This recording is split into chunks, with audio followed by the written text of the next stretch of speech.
Ladies and gentlemen, it's that time once again to talk about the ban list. This time for Yu-Gi-Oh! Duel Links, they just had their KC Cup. And as we all know, when Konami comes to ban shit in Duel Links, they always look at KC Cup as the #1 indicator above ranked, above community tournaments, above worlds. KC Cup is their go-to when they create the ban list. Now, before we get started, I want to heavily emphasize that this is a ban list prediction video. This is what I think Konami will do based on previous trends that Konami has done themselves. This is not a ban list wish list. That if it came down to wish list, if you want my honest opinion about the Duel Links meta, I think this is the best the Duel Links meta has ever been.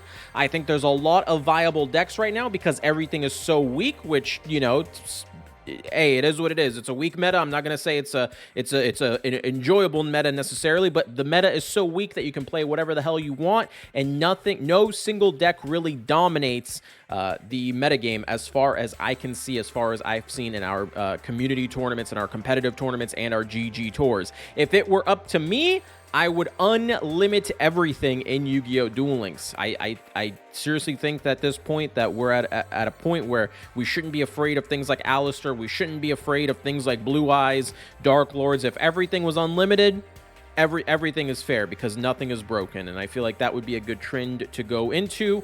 Or just don't ban anything.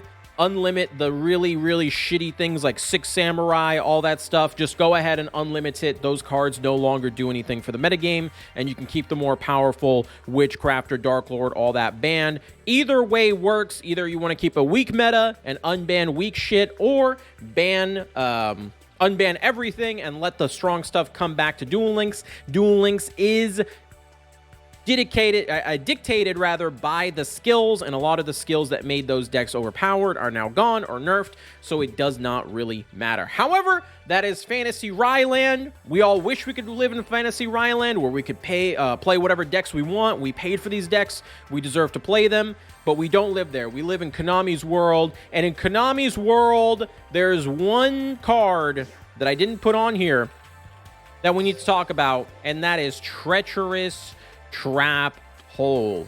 This card is still not banned in Yu-Gi-Oh! Duel Links, and I don't think they're going to ban it. I think they want to keep it as like that removal tool.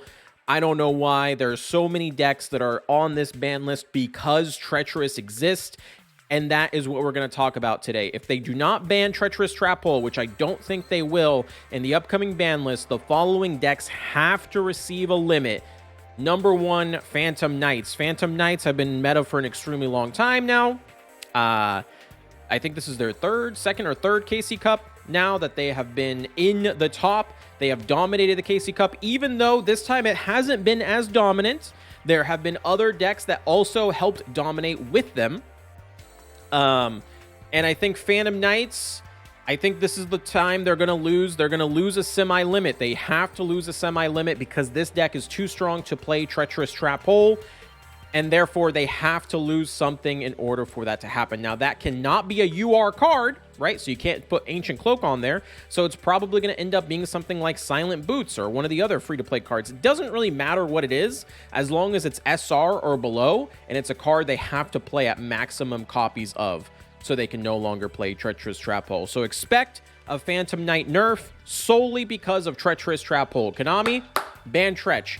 DDD was another deck that had high representation in the KC Cup, and it looks very strong. There was a bug temporarily with its skill. However, that was fixed.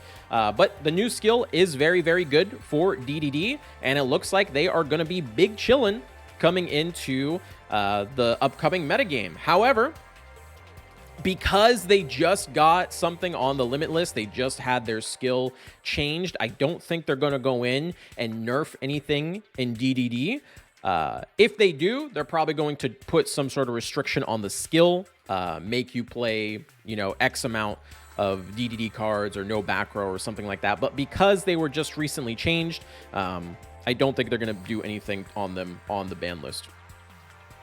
White Princess. Oh my lordy, Gandora is really, really good. Gandora is really good, and because of another limit 2, Kiteroid is what really pushes the deck over to the dark side, if you will. I think Gandora as a deck is fine. It powers up the meta. That's cool. However, it is one of those decks that abuses Kiteroid, and of course the skill is really, really strong. But why is the skill so strong? Because they can play so many of these hand traps and essentially stall. You know, Gandora, a lot of people say it's an OTK deck, it's very aggressive, but in reality it's actually you stall for 3 turns and then you go for the OTK, right? It's a delayed OTK, if you will, a delayed fuse, if you will.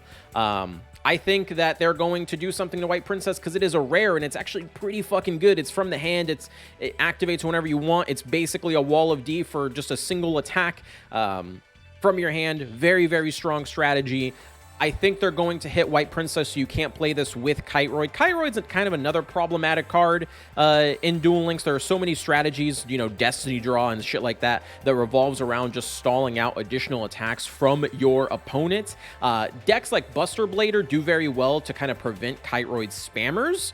However, when you also add White Princess to this, and because White Princess is just so gosh darn cheap, it's a rare, this makes it significantly harder to break those kind of stall strategies. And yeah, just Gandora is really, really strong. And things like White Princess being a light, being able to banish that for the Levianeer version of the deck just ends up being way, way, way too much for anyone to handle. I think it'd just be best if we saw... Honestly, I would like to see Kiteroid just straight up get forbidden from the game. That one's not even that hard to do. It's a free card, so I don't know why it's still in the game, especially since it's an anime card. Well, it's not even an anime card. It's like a video game card, specifically.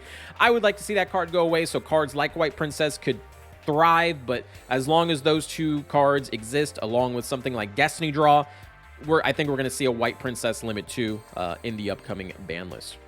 A surprising archetype that did very well was Metalfoes in the KC Cup. Metalfoes was all over the place. I believe they even ended up taking 2nd place. Maybe could have been a 1st place potentially in the future. The reason you'll see so much of this deck, because it is expensive as fuck to play on the optimized level. Now, they released full Metalfoes Fusion right off the bat. And that gave them the ability to play their quick play fusion spell on their opponent's turn, yoink their opponent's monsters, etc., etc. I personally think Metalfoes is in a really good spot right now. They're perfectly balanced. But if there was going to be a nerf, if I had to predict a nerf for Metalfoes because they did so well in the KC Cup, I do think that the skill change they made, same with the DDD section, how they made it so you can just play your pendulum scales whenever you want. They may end up putting a restriction on that, saying, okay, you're not allowed to do that for too much longer. But because I think Metalfoes is new and there's not enough info on it, and it's just a whale deck, if you seriously go through the deck, it's all URs, bro. It's literally all URs. So I don't think they're going to touch Metalfoes at all. I think if you're good on Metalfoes, if they do, my prediction is they will hit the skill and put in a restriction to only let you play pendulum cards or pendulum related spells and traps, without letting you play any sort of extra staples in the deck. And then finally, last deck to talk about is that Buster Blader.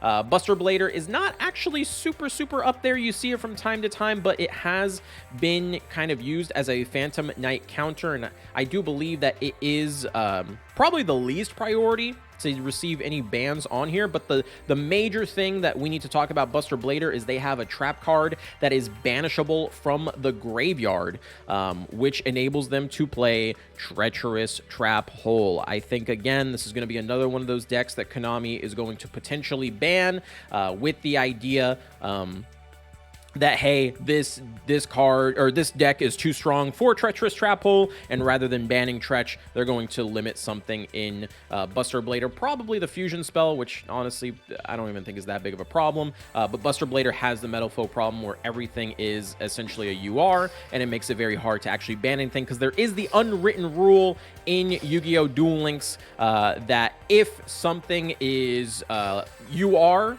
it cannot drop below Limit 3. Limit 3 was created specifically for URs. That's just how the game was built. And that's pretty much it. They're probably going to follow up with a little bit more unlimits just like last time. I'm going to assume that they're all going to be small baby unlimits. I don't think they're going to unlimit anything of significance just like last time. They'll probably... I don't even know what's left on here for insignificant unlimits. Maybe things like Misjudge. She's not really useful without the skill anymore. I don't know. At this point, we're getting into some deep territory. I would love if you guys want my thoughts on what cards should come off in terms of irrelevant strategies. I would love to see Karakuri come back, restart. The skill was nerfed, so they are not as oppressive as they used to be. I would love to see them come back. Probably going to have to lose their limit 2s, unfortunately. Dark Magician, I'm still surprised that they're not back at some capacity. Just put Rod to 2 so they can't play TTH. And they'll all play it again. Again, a bunch of Dark Magician skills got nerfed, so I would love to see them back. They would fit very well into this metagame. Six Samurai is another one. Six Samurai can even have their limit 2s. I'm going to be honest. That deck has been so power crept by the current metagame. It is crazy that it's still on here. So those would be my top picks for decks to come back. And of course, Gaga without the skill is completely irrelevant, so they can fully come back as well. So those would be my top picks for decks to come back. You guys let me know what you think the ban list will look like. Like, comment, subscribe. Whenever you guys subscribe, it helps us fight the algorithm, which lets us get on in there. I think that's pretty much all I have. If you guys have any additional thoughts on the ban list, put them down below. Did you do well in the KC Cup? You let me know. I love you guys. Peace and love to you.